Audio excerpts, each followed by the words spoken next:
We are back here on Carolina Women. Once again, Larry and Michael Mark, it's great to see you. Thank you. And we have a special guest. Bill Cromer, City of Beaufort Mayor. And he's amazing. You were in our first segment. We are excited to continue that talk. And during the break, we were just really having a pretty spirited and wonderful conversation. And one of the things came up was diversifying businesses. Yeah. Can you talk a little bit about that? It's fascinating. Well, you know, we've been heavily dependent on the military and tourism in the Beaufort area. And some of that sometimes can be seasonal. And so we need something that's going to keep what we call the missing middle, the 25 to 55-year-olds. Love this.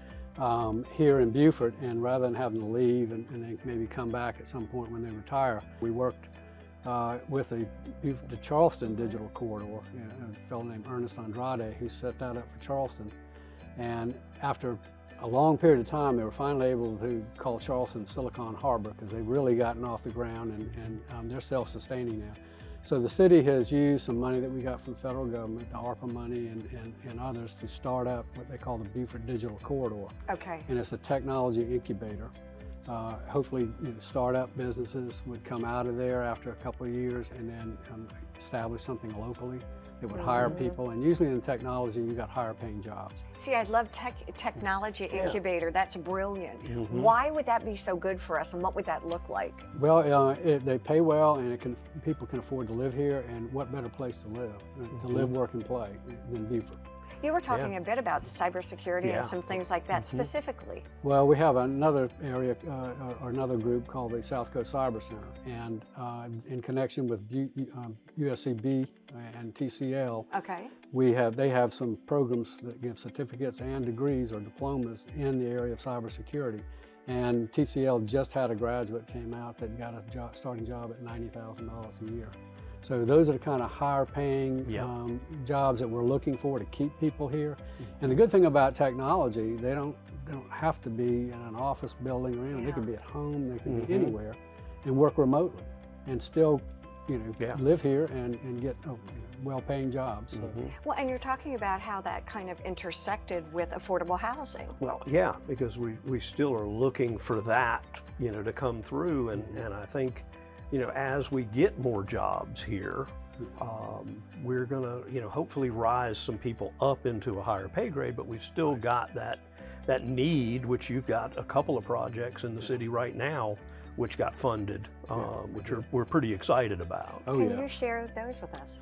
Well, there's two. One's Pintail Point. I can't remember the name of the other. Something like Carriage Court or Yep, they're right they're by right each next other. To, right next to one another. But those are a start. What we need to do is be able to let our people who work in the city, and I'm talking about in my case, the policemen and firemen that serve our city, a place that they can live somewhere in the city or near the city. And that's been difficult because really the cost of construction and the cost of land and all that, when you put all that together, it's really tough for somebody that's making $50,000 a year to live on. Well, and you we just were can't build an affordable house. Well, I just was going to say what you said during our break that was so interesting is a shingle is a shingle is a shingle. It doesn't matter for what it's being. It's still, you can't just make affordable without some type of assistance. It just doesn't happen. And I'm glad the city's been involved, and really we all had to sign off on both those projects, and we're able to support them, and that's big. Is the goal of affordable housing apartment living, condo living, single family dwellings? All of the above. Is that okay? And that's where zoning comes in, is you've got to be able to offer all the different house styles because every need is a little bit different. Sure. So community policing for a lot of communities worked.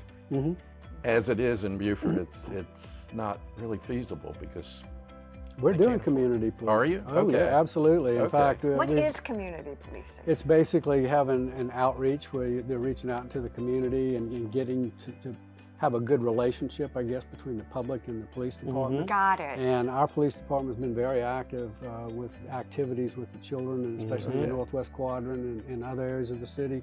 They have a movie at night program, and they have a community resource team, and they go out and try to make their presence known.